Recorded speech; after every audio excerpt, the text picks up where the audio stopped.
I was 29 when this all started, and for the most part, I thought I had a pretty decent relationship with my family. My name's Anthony, and I've always been the one who kept his head down, worked hard, and stayed out of drama. I was the first in my family to graduate college, bought my own house before 30, and had a good job that I actually enjoyed. My younger sister, Melissa, was the opposite.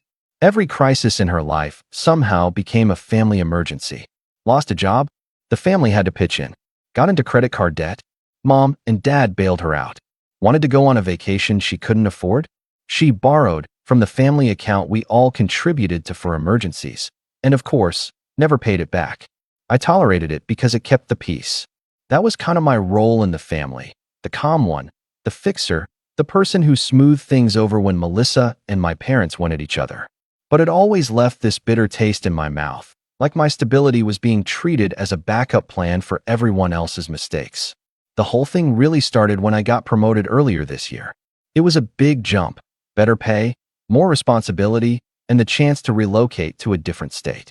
I was excited and honestly proud of myself. I'd worked hard for years to get to this point, and it finally felt like all those late nights and skipped vacations were worth it. When I told my parents, they congratulated me, but in this sort of distracted way, like they weren't really listening. And then, about a week later, I got that phone call from Melissa. She didn't even say hello, just launched right in. I lost my job, and you're going to have to help with my mortgage until I get back on my feet. I thought she was joking at first. I actually laughed, which was a mistake, because she got furious. This isn't funny, Anthony. I'm serious. You make way more than me, and I'm not losing my house because you're too selfish to help. I was quiet for a moment, because I could feel my blood pressure spiking. I asked her what happened to her savings, and she snapped that she didn't have any. When I asked why she thought I should be responsible, she said, "Because you're family. That's what family does." I told her flat out that I wasn't paying her mortgage. I couldn't even imagine what she was asking. That was thousands of dollars a month. It wasn't like she needed a short-term loan for groceries or a car repair. She wanted me to take on her bills indefinitely. She hung up on me. Not even an hour later, my phone buzzed. It was a message from my dad. "If you don't step up for your sister, you're out of the will." I stared at my phone for a long time. I didn't even know what to say. I hadn't asked for anything from them since I was 18. I'd paid for my own college, bought my own house, built my own career. And now I was being threatened with being cut out of the family because I didn't want to bankroll Melissa's choices.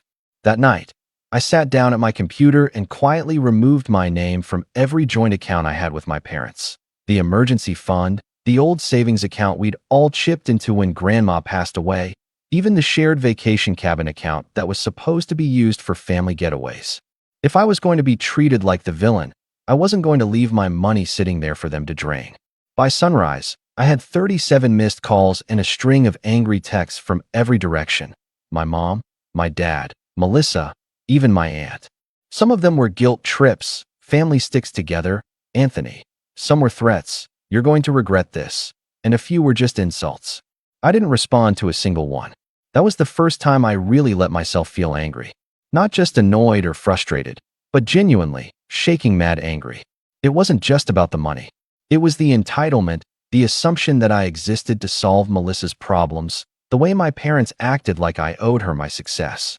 And for the first time in my life, I started to wonder what would happen if I stopped playing my role as the peacemaker. What if I stopped smoothing things over, stopped being the one to give in, stopped being the one who understood?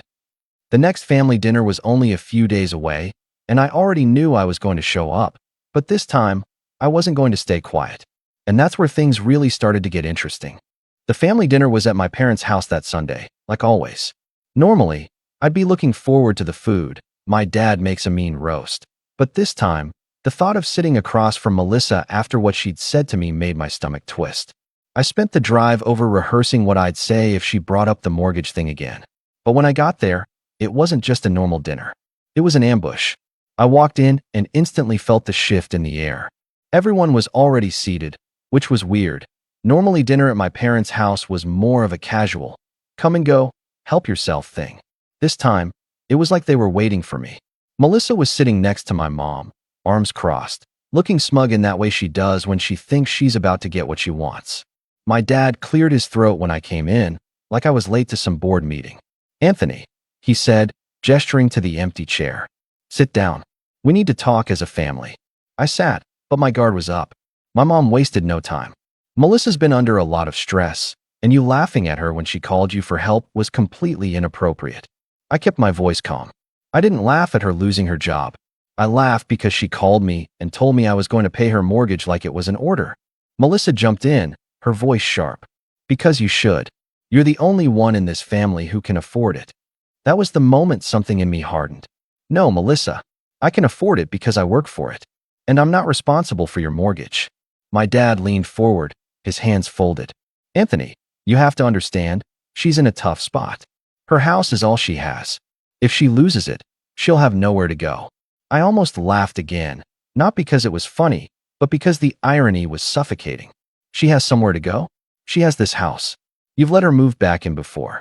But that's not really what this is about, is it? This is about the fact that for once, I'm not swooping in to clean up her mess, and nobody here likes it. Melissa's face turned red. You think you're better than me because you have some fancy job now? Because you bought a house and drive a nice car? You think that makes you special? That stung. Not because it was true, but because I could hear the jealousy dripping from her voice. I took a slow breath. No, Melissa, I don't think I'm better. I just think I'm tired of being treated like my hard work is some kind of community piggy bank. My mom sighed dramatically. Anthony, we've always helped each other in this family. When you were in school and needed help with rent, I cut her off. I never asked you for money. I worked 2 jobs. I slept in my car for a week one semester because I couldn't make rent, and I didn't ask you for a dime. That made them quiet for a moment, but only for a moment. Melissa sniffled, playing up the wounded little sister act. I just don't know why you hate me so much that you'd watch me lose my house. And that was it. That was the moment the entire script flipped for me. It wasn't that she was asking for help. It was that she was framing my refusal as some kind of cruelty, like I was actively choosing to destroy her life. I felt my jaw clench. You know what I think? I said, my voice low. I think you've gotten so used to everyone bending over backward for you that the second someone says no, you act like it's a personal attack. My dad stood up, his chair scraping the floor. That's enough, Anthony. But I wasn't done. No, it's not enough. You all told me I was out of the will if I didn't bail her out. Fine. If that's how you want to play it, then I don't want anything from you anyway. Keep your will. Keep everything. But don't you dare call me selfish for refusing to go broke over someone else's choices. The room went dead silent. My mom looked like I had slapped her. Melissa's eyes were wide, but there was this flicker of triumph there, like she'd finally exposed me as the bad guy. Dinner was awkward after that. No one said much, and I barely touched my food. I could feel all their eyes on me, like they were waiting for me to crack and apologize. But I didn't. When I left, my mom hugged me stiffly and said, "You'll understand someday." I got in my car and just sat there for a minute, gripping the steering wheel. I knew this wasn't over, not by a long shot. Melissa had that look on her face, the one she got when she didn't get her way but was already scheming about how to make sure she would. And sure enough, the next week, I started getting calls from extended family. My aunt called to tell me that Melissa had been crying on the phone, saying she didn't know how she was going to survive because I abandoned her. My cousin texted me to say he heard I was refusing to help and that it was pretty cold. The narrative was spreading, and I was quickly becoming the villain of the family story. I tried to ignore it at first, but every time my phone buzzed with another judgmental message, I felt this slow burn in my chest. Then came the kicker. Melissa posted on Facebook about how some people would rather watch family lose everything than lend a helping hand, and how she was praying for strength during this difficult time. She didn't name me directly, but she didn't have to. Half the comments were from relatives and family friends, calling me selfish, saying money changes people, and one even suggested that I must have forgotten where I came from. That one hurt the most, because I hadn't forgotten. If anything, I remembered too well. I remembered every time I'd been told to be the bigger person when Melissa took my things without asking. I remembered when I had to skip a school trip because my parents used the savings account I'd been putting my summer job money into to bail her out of some mess. I remembered being told, over and over, that I was the responsible one, like it was some badge of honor, when really, it was just code for the one we can rely on to sacrifice. I realized then that this wasn't just about Melissa's mortgage. It was about years of being expected to give more, do more, be more, and never complain. The next family dinner was coming up, and I already knew what was waiting for me. The guilt trip, the confrontation, the attempts to make me cave. But this time, I wasn't just going to sit there and take it. And I had no idea that the confrontation I was about to walk into would push things past a point we could ever come back from. I showed up to the next family dinner with a knot in my stomach. The last dinner had been tense, but this time, I could tell before I even walked in that something was different. There were too many cars outside my parents' house, my aunt's SUV, my uncle's truck, even my grandmother's old sedan. It wasn't just a regular Sunday dinner. It looked like a summit meeting. When I stepped inside, I could hear voices from the dining room. Low, heated voices. My name was said more than once. I froze in the hallway for a second, listening. "He's being ridiculous," Melissa was saying. "He could pay off the whole mortgage tomorrow and still have money left over. He just doesn't want to help." My dad's voice came next, stern and authoritative. "He's always been stubborn. We just have to make him see reason." My mom added softly, "We can't let Melissa lose her house. It would be humiliating." Humiliating. Not tragic, not devastating. Humiliating. Like this was about their pride more than her roof. I stepped into the room, and conversation stopped dead. My grandmother was there too, sitting at the end of the table like a silent judge. She looked tired, disappointed, even, and my heart sank. My dad gestured to the chair again. "Sit down, Anthony. We need to settle this once and for all." I sat, my pulse loud in my ears. Melissa leaned forward, looking theatrical and pitiful all at once. "I tried everything," she said, like she was giving testimony in court. "I sold my jewelry. I canceled my gym membership. I even stopped ordering takeout. I'm doing my part. But if I don't make this month's payment, they're going to start foreclosure proceedings." She looked right at me.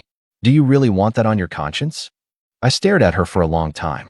"Melissa, you've had months to get ahead of this. Why didn't you look for a roommate? Why didn't you talk to the bank about refinancing? Why is your first and only solution to call me and tell me it's my responsibility?" Her lip curled. "Because you're family, Anthony. You've always been the one with the good job, the nice things, the safety net. You're just going to sit there and let me lose everything while you go live your perfect little life somewhere else." I could feel the table turning against me. Every pair of eyes focused on me, waiting for me to say the magic words and fix it all. And then my dad dropped the bomb. "We've made a decision," he said, his voice clipped. "Your mother and I went to the bank this week. We took out a line of credit against the cabin property." My stomach dropped. "You what?" "To help Melissa," he said matter-of-factly. "To keep her from losing her home. It was the right thing to do." I gripped the edge of the table. The cabin property wasn't just theirs. It was supposed to be ours, mine, Melissa's, and my cousin Jake's, when they passed. It was the one piece of family legacy that hadn't been touched, the one thing we were all told we'd inherit equally someday. "You didn't even tell me," I said, my voice flat. Mom bristled. "We didn't need your permission. You've made it clear you don't care about this family's problems, so we did what we had to do." I laughed, a bitter, humorless sound. "So let me get this straight. You told me I was out of the will if I didn't help Melissa?" I said fine. "And your solution was to mortgage part of my inheritance anyway, so she could stay in a house she can't afford." Melissa crossed her arms, smug. "It's not your inheritance yet. And when I get back on my feet, I'll pay it back." "Like you paid back the emergency fund?" I shot back. "Like you paid back the car money from 2 years ago? Or the vacation account?" Her face went red, and I saw my dad's jaw tighten. "That's enough," he said. "But it wasn't enough for me. You went behind my back?" I said slowly, staring at them. "You used something that was supposed to belong to all of us to clean up her mess, and you didn't even bother to ask. You didn't even bother to tell me until it was already done." Grandma cleared her throat, her voice frail but firm. "He's right," she said quietly. "You should have asked him." That caused a ripple at the table, but my dad brushed it off. "We did what was necessary. If Anthony doesn't want to contribute, then we'll move forward without him." Something broke in me then, some last thread holding me to the idea that we were all on the same team. I looked at my sister, who had the audacity to look triumphant, like she had won something. I stood up slowly. "You know what?" I said, my voice steady. "You've made your choice. You've made it clear where I stand in this family. And I hear you, loud and clear." Mom's eyes narrowed. "Don't be dramatic, Anthony." I turned to her, my hands shaking, not from fear, but from how much I wanted to say everything I'd kept in for years. "Dramatic? You mortgaged part of the only thing that ever tied me to this family. And you didn't even hesitate.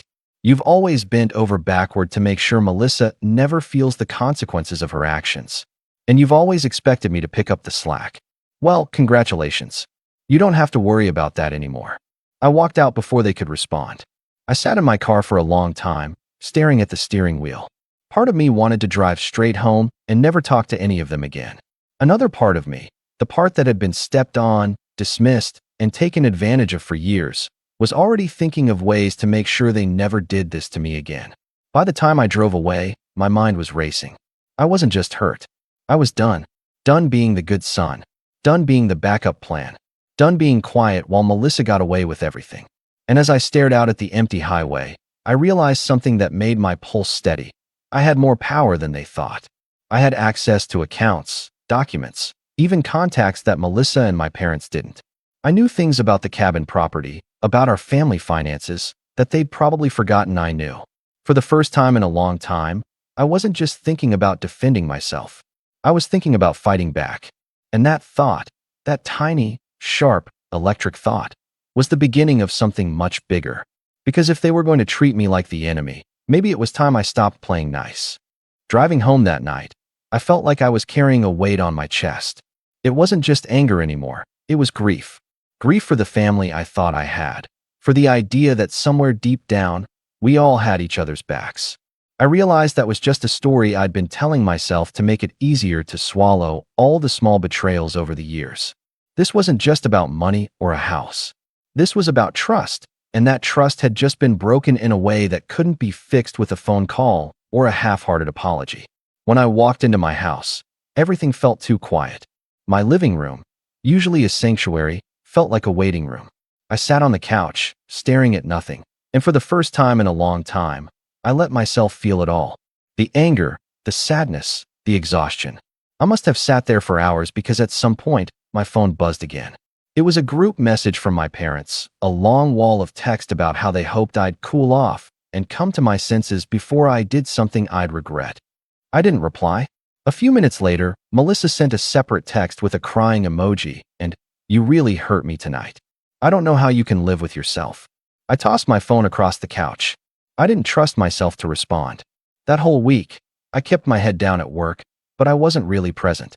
My coworkers probably thought I was just stressed about the promotion or the upcoming relocation, but the truth was, I was replaying that dinner over and over in my head. The looks on their faces, the smugness in Melissa's eyes, the way my dad said, "We did what was necessary," like that was the end of the discussion. One night, I went for a long walk around the neighborhood just to clear my head. The air was cool, quiet. I thought about how much of my life had been wrapped up in my family, not just holidays and birthdays, but even my decisions. How many times had I chosen to stay close because I didn't want to abandon them? How many times had I agreed to things I didn't want to do just to keep the peace? It hit me then. I wasn't just mad at them. I was mad at myself. Mad for being the dependable one for so long. For thinking that if I was just good enough, responsible enough, reliable enough, they'd treat me as an equal instead of a resource. I went home and dug out an old box from the closet, paperwork I hadn't looked at in years. Inside were copies of the family trust documents, tax forms, and even some of the old cabin property paperwork. I'd kept them when I helped my parents organize their estate planning a few years back. I sat there on the floor, flipping through page after page, remembering how I'd been the one to do most of the work back then, calling the lawyer, setting up the meetings, filing everything properly. And then I noticed something I'd forgotten about. My name was listed as co-trustee in case something happened to my parents. That meant I had certain rights, access to information, the ability to request records. The realization was like a spark in the dark. I wasn't ready to act on it yet, though. First, I had to sit with what had happened. I had to face the fact that I couldn't go back to how things were. The next Sunday, I skipped family dinner. My mom called, left a voicemail saying she hoped I was done sulking. My dad sent a curt text that just said, "We're disappointed in you." Melissa went further. She posted another Facebook update about toxic relatives and fake family. Mutual friends started messaging me, asking if everything was okay. It was humiliating. I stopped checking social media entirely. I muted the family group chat, and then I threw myself into work.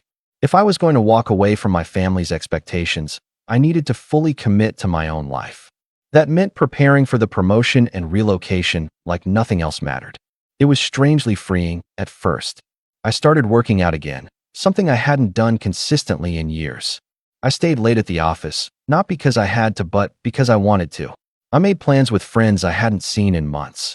Slowly, the heaviness started to lift. But then I got a letter in the mail from the bank, addressed to me because my name was still listed on one of the family accounts.